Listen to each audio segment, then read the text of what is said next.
Para që kjo nuk duhet jetë një EVP, sepse këta nuk janë persona që bëvuajnë dënimin. Këta janë persona që ndaj të cilëve është marrë një masë mjekësore, ndërkohë kushtet janë degraduese.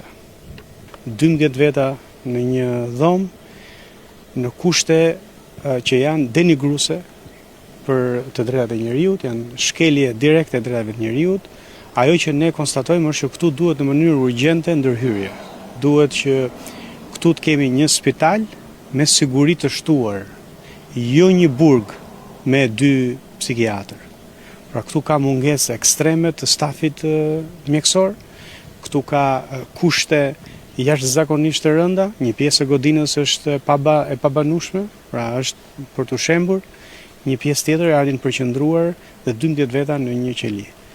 Është e papranueshme. Do duhet ndërhyrë në mënyrë të sa më shpejt, këtu Ministria e Shëndetësisë, Ministria e Drejtësisë do duhet marrin përgjegjësitë e tyre në mënyrë urgjente.